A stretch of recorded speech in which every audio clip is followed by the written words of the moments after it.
Hello and welcome to Harmony in the Hustle. Now, it's been a hot minute since I've been here. I have been traveling. I have been on other people's podcasts. We've had holidays. It's been Easter.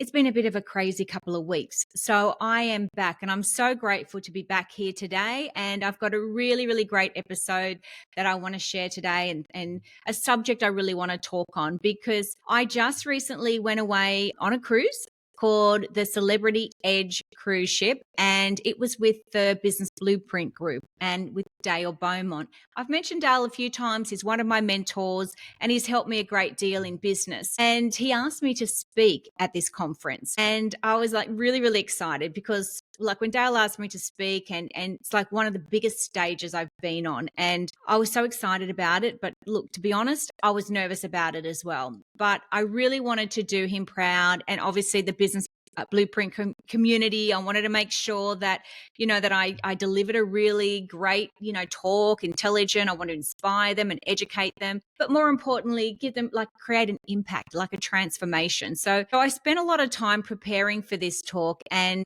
it went really well. So I just want to share some takeaways about what happened for me on the cruise and how I felt leading into it and the process of everything that I went through. So it was over Easter and it was for 3 days. And my husband came as well. And, I don't know if you've ever been on any of these celebrity cruise ships. They're amazing. I had been on the Beyond before and also the Apex. We went on them in Europe and they're beautiful. They're amazing ships. They're just, great. They're fabulous. They're just so lovely inside and great restaurants, great service.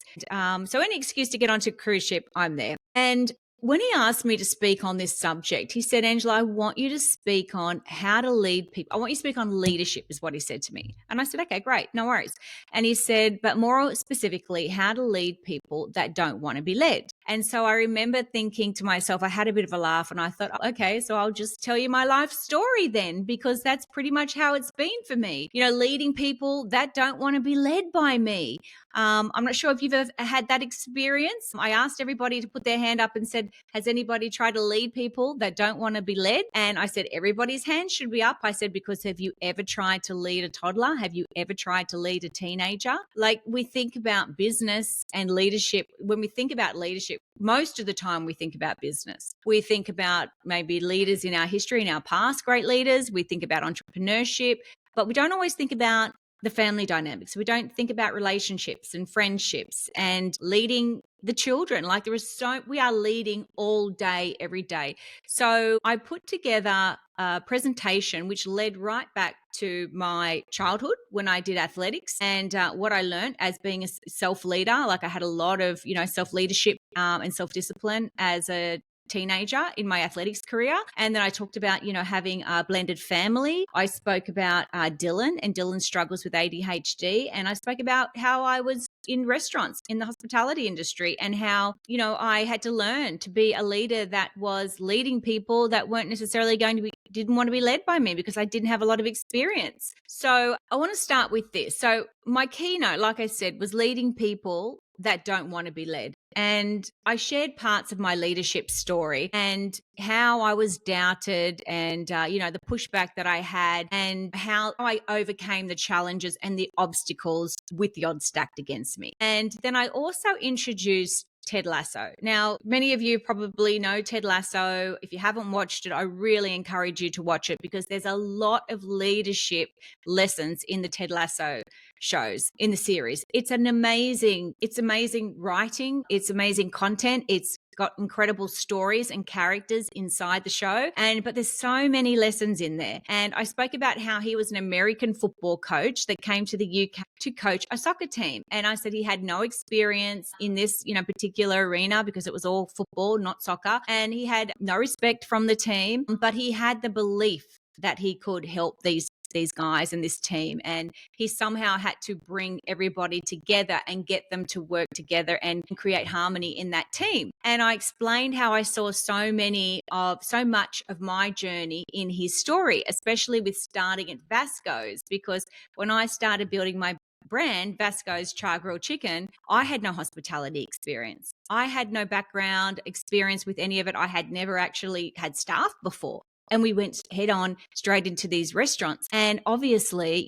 there was a lot of hurdles to jump. There was like a lot of, people thinking, gosh. And I remember there was this running joke that was happening in Parramatta. How long is it going to take for that girl to burn down the chicken shop? Because nobody kind of believed that I could actually, do it. And I didn't even think I could do it either. But I spoke about how with Ted Lasso, the real leadership lessons were about how he had culture first, how he got people emotionally involved and he made them believe that they could succeed. Remember that whole believe sign that he had that they all put their hands on, even though it was just like a cardboard, a piece of cardboard with believe over it.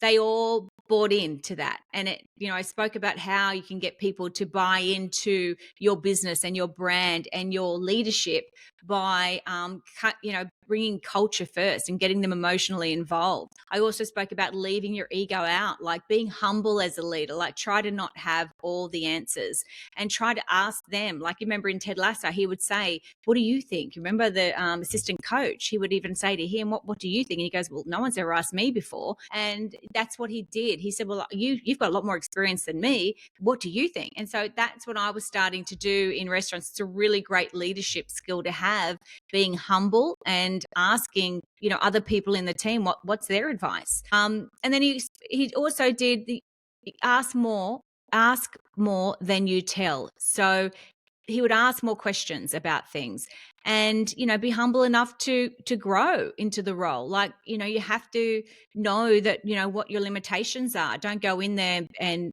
think that you know it all. Be humble in knowing what your limitations might be. So I talk a lot about the whole Ted Lasso thing, and those sort of connections of that whole leadership story of Ted Lasso went really well. And then I opened up about Dylan. So I spoke about Dylan and his ADHD and his ODD, which we found out later in life that he had oppositional defiant disorder. So I was like, great, yep, let's just throw another label on there. That was that whole thing. He would say it was black, I would say it was white. He just was always arguing with everything. And, he taught me a lot about leadership and leading him through. So I spoke about the stories that we went through with Dylan, to get him through his HSC, he's out working now in real estate. He's doing great, but I explained the journey that we had to go on to get him through, and that you have to have the patience. You have to advocate, for any family that has a child with a neurodiverse, issue or whatever, you can completely, it's all becomes about them. It's very difficult at times. And I shared more about that story, and so many people could resonate because so many people either have a child with something or they know someone that does, so it's something that people can really connect with. So that went really well, talking about that story and how I, in the chaos, how I tried to stay calm and how I tried to deal with that and lead him through, which I had to lead him through right to the very end of that. And, that 12-year journey of getting him through the school system for someone who, in those school systems, they don't really, have a child like Dylan can struggle in those sort of environments. So I spoke about that, and that was resonated with a lot of people too. And I had some very big aha moments for me and the audience. I could see them understanding when I was sharing my story about all the different things that I'd gone through. And so I guess that really surprised me the most. And what people really enjoyed was the messy middle. Like I spoke about how difficult it was and how messy a lot of the things were, and nothing was perfect, and that's the thing I really encourage people when they talk about their stories. Just be honest, like talk about the real journey, talk about the things that you overcame, talk about the things that are really, really challenging that you went through. So me sharing that, it gave them permission to sort of see themselves in that story as well. And then it gives them permission to also share their story. And then a lot of people said that to me. I saw myself in that story. Thank you very much for sharing that and your journey with all of that. And I finished it off by saying, this was the last part of the whole story. I said to them, it was never about leading people that don't want to be led. It was about you becoming the leader that people want to follow.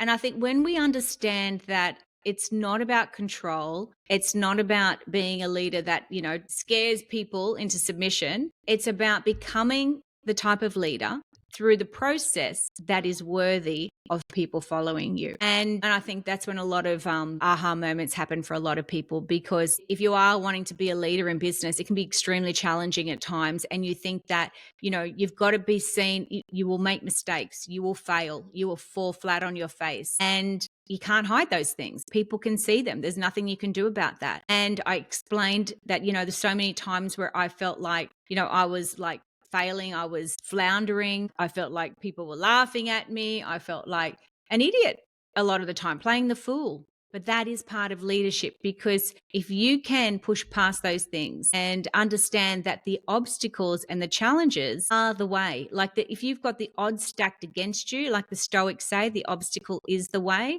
You can't just go from zero to success. You have to go as an entrepreneur and a business owner on a journey up and down, the challenges and the obstacles, but you learn from those. So, I talked about the fact that's the transformation part. It's the leader and the person that you become through the journey of your transformation, because that's what people saw at the end of my story.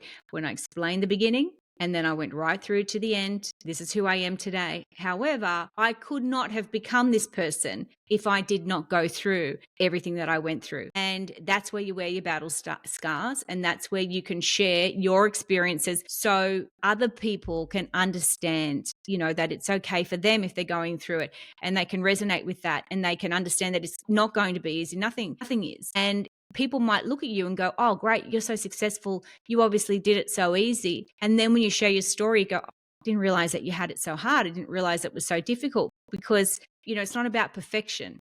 Okay. It's about the process, and it's about just turning up every day and just trying to get better and better and better, and forgetting about being perfect and forgetting about what people think about you, and learning to forgive when people are backstabbing you, especially in business when you're the boss and the entrepreneur. Understand that everyone's got their own issues. And if you can kind of take on some of Ted Lasso's leadership skills, that will really, really help you. I really encourage people, if you know what you can do, you can even go to YouTube, put in Ted Lasso leadership.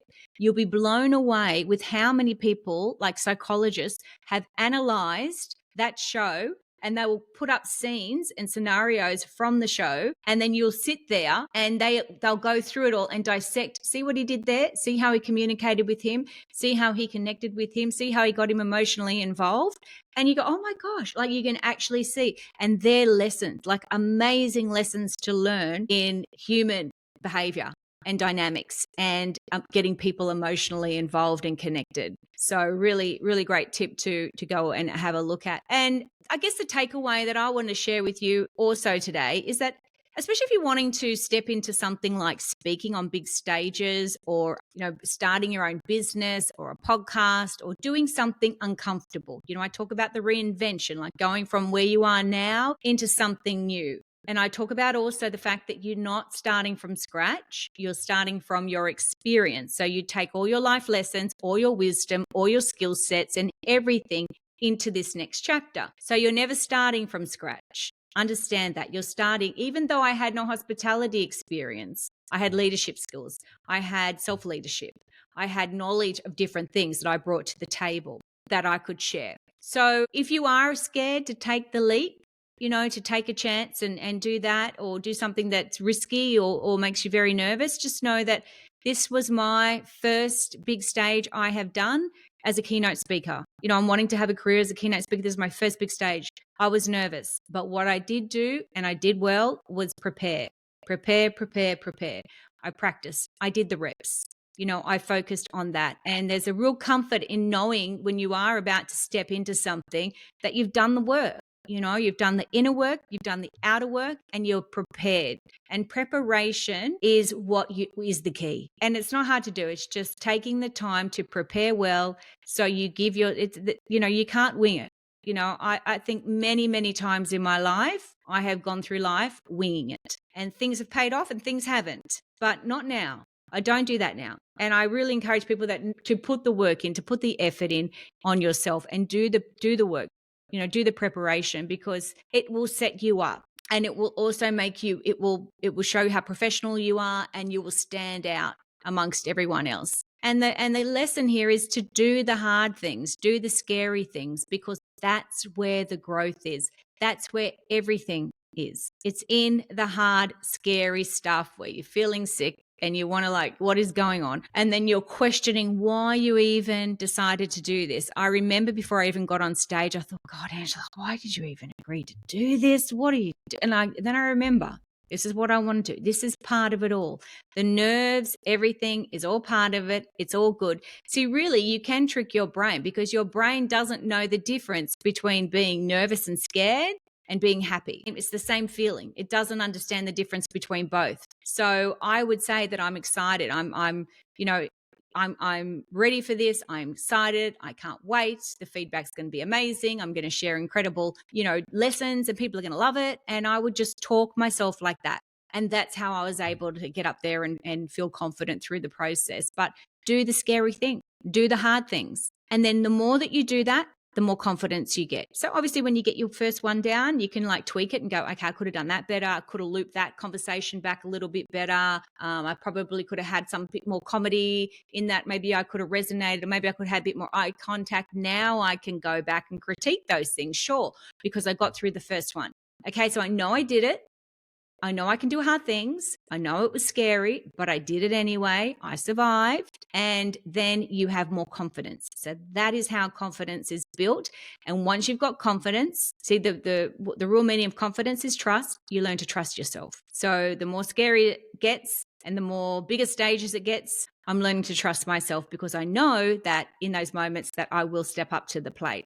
So I just encourage you that when you have these opportunities, take them. Even when they're scary, just take them, push through and do the scary stuff and feel amazing at the end, okay? And it's not about doing it perfectly. It's about progress, just getting better and better each time because there is no such thing as perfect. You learn from what you've done and then you can critique it. So always be learning and always be pushing yourself and challenging yourself and learning from that. And you just do it anyway. We all feel it. I want you to get out there and do what you need to do and, lead, share your story, be an inspiration and, live your life to the fullest. Bring your best personality, everything that's inside you that's sitting there that that is. You're hearing that voice of that person that's sitting there who wants to do something and you're holding yourself back or you're waiting because of something. And usually it's because you're worried about other people's opinions or you're worried about failing or something like that. That's usually the things that hold people back, other people's opinions and worrying about what people think about you. Just let it go. Don't worry about it. And people will judge and criticize, let them go. And that's that whole let them theory by Mel Robbins. Let them. It doesn't feel great. I know. Don't worry about it. Don't take it in. Focus on your own journey. It's the best advice I could give anyone. Not always easy, but it gets easier the more that you do it. But please don't be worrying about stopping yourself from listening to your inner voice and achieving something that you really know that you were put here to achieve, that you really want to do because you're worried about what other people think or you're worried about failing. Because the thing is, you are going to fail. So just know that. But failure doesn't mean death. Failure means feedback. What did I learn from that? What did I learn from that? What did I learn from that? It's never really failure. It's only feedback. Okay, you learn from the mistakes. So I hope that's helped you today. And I really wanted to share that because it was an amazing experience on the cruise ship and, doing this first keynote with this, this whole group. And I got a lot out of it. And I'm really looking forward to doing more. And and I hope that that story is an inspiration to you to go out there and do something scary and hard. And if it's speaking on stages, I hope I inspired you to do that as well. So I hope you're all having an awesome day. And I'll see you next time in the next episode on Harmony in the Hustle. Bye for now.